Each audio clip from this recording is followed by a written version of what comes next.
and not let the occupant use the historic office of the presidency as his personal fig leaf from being held accountable under the impeachment clause of the U.S. Constitution.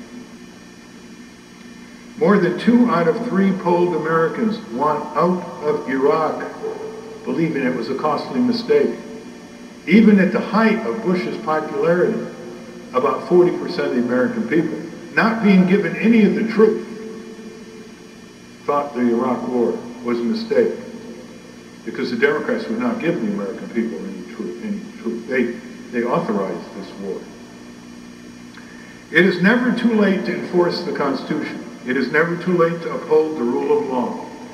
It is never too late to awaken the Congress to its sworn duties under the Constitution, but it will soon be too late to avoid the searing verdict of history when on January 21st, 2009, George W. Bush becomes a fugitive from justice that was never invoked by those in Congress so solely authorized under our Constitution to hold the president accountable.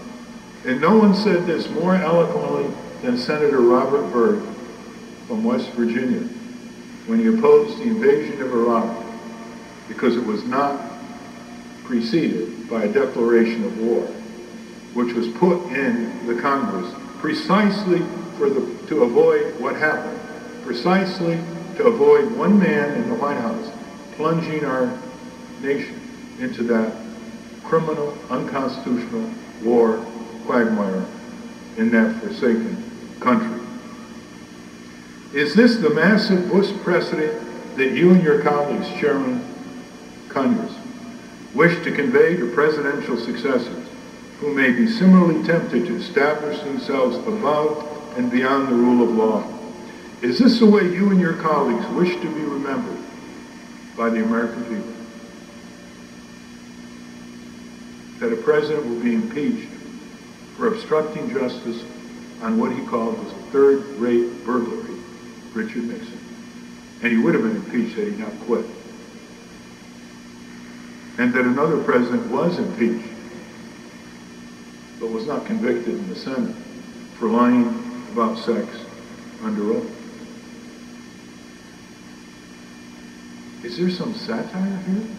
Is there some irony here? How do you satire satire? Are we a serious people requiring our members of Congress, 535 members who put their shoes on every morning like we do, to stand tall for the major framework of law and justice in our country, the U.S. Constitution? Now, I want to say something I have never discussed before, and that is, what is it that makes the American people publicly indignant? And what is it that makes the American people not publicly indignant? I think if you have a pattern of violations that they feel powerless to affect, they won't get worked up about it. And whether those violations come from those abstract, mysterious financial instruments on Wall Street that are shaking our economy to its roots and laying off workers and foreclosing on homes and increasing personal bankruptcies, or whether it comes from Washington, which has been allowed to run away and deliver our government to runaway presidents and dominant corporations because too many of the American people think they don't have any power to make the difference. You mustn't feel that way. Because if you do, you will be fulfilling your own prophecy that the government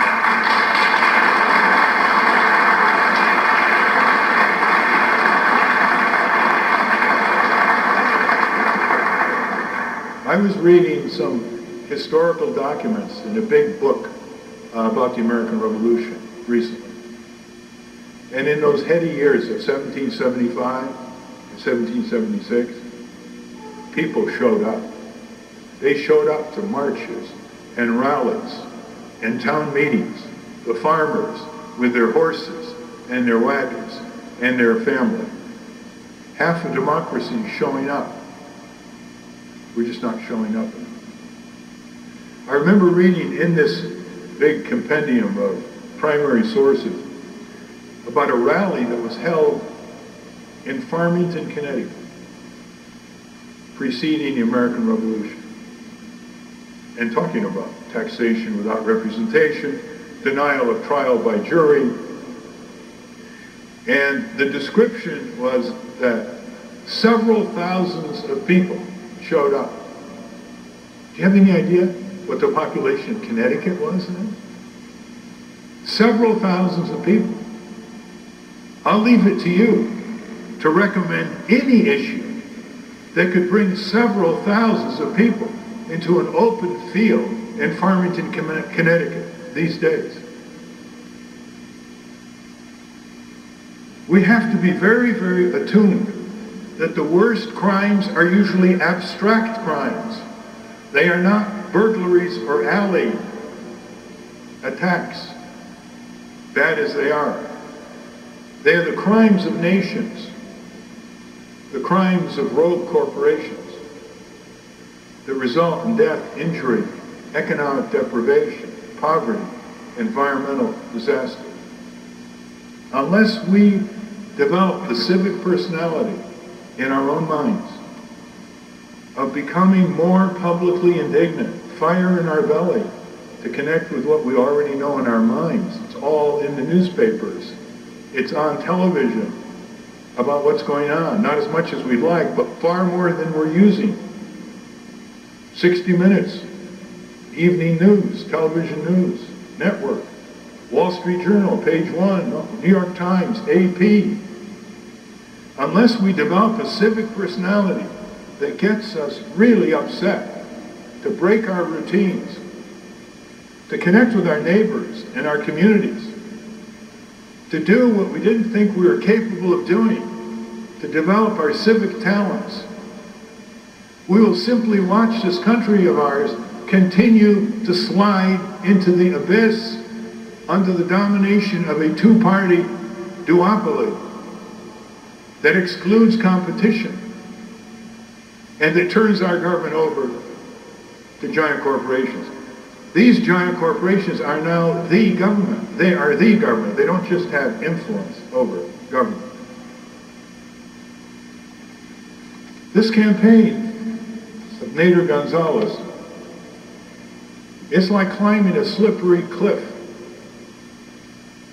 It's full of ice to get on the ballot.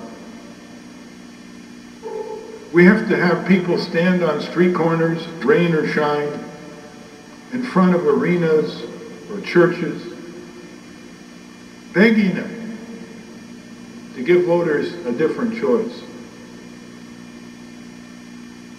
And it's not easy. It requires volunteers.